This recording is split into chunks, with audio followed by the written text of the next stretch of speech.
What's up guys, it's Austin. Today's video is about Bloody Mary and how her story began. I first want to give a shout out to Overtaker for giving me this idea to do this video. Thank you so much, man. I really appreciate it. Anyways, let's get into this video. Here we go. So basically Bloody Mary, this is how she died and this is her whole entire history and story. So I hope you guys are ready for this. This is so interesting. And I'm also going to talk about later how you play the game and how to summon her spirit and her creepy ghost. So here we go. All the odds and afflictions were stacked against her. Mary did eventually take the throne in 1553 at the age of 37 and promptly married Philip of Spain in the hopes of conceiving Unhere. It's here where the origin of the Bloody Mary legend starts to take shape. Starved for love and forever seeking the approval of her father, Mary would replay this codependent pattern with her new husband, whom she was ready to lavish her frustrated emotions on.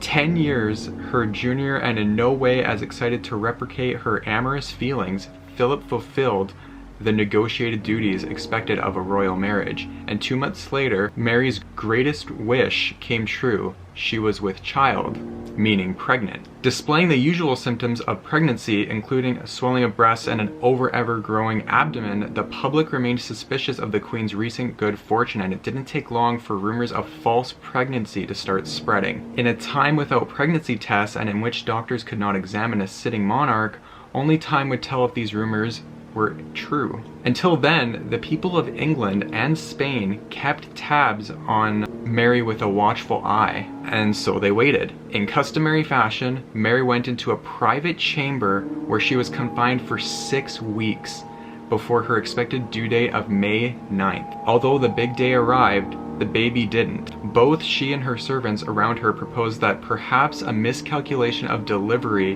dates was to blame, now settling on a new one in June, a month later. False reports also immediately spread across the country, however, with some claiming their queen had delivered a boy, and others stating she had simply died in childbirth or that her swollen midsection were symptomatic of a tumor rather than a pregnancy. Despite the world of gossip growing around her, one thing could be confirmed: around late May, Mary's belly began to shrink.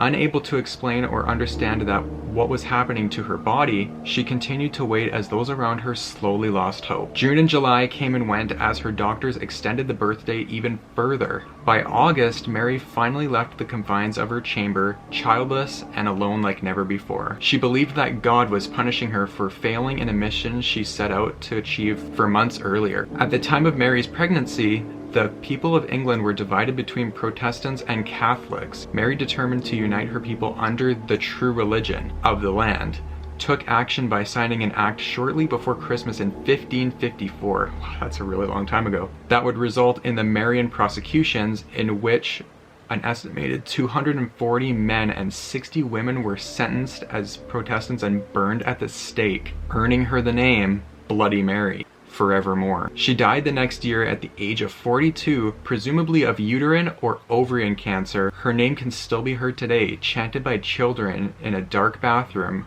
all over the world, all hoping for a terrifying glimpse of the ghost with no understanding of the real story of Bloody Mary. And now when you stand in front of the mirror with a candle in front of it and chant her name 3 times with the sink on, just slightly running the water, and spin around 3 times, it is said that a scary witch with scraggly white hair in the mirror will either scratch your eyes out, pull you into the mirror with her, and people have also said to have felt her presence in the bathroom and seen an overcast of a shadow behind them. And some people have said that she has haunted their home forever after playing the game Bloody Mary. Alright guys, so that is the Bloody Mary urban legend.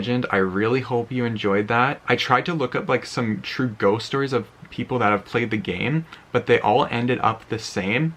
If you guys want me to play the game Bloody Mary in the future or in a future video, please let me know in the comments below. Hope you guys enjoyed this. Please comment, like, and subscribe. Bye guys.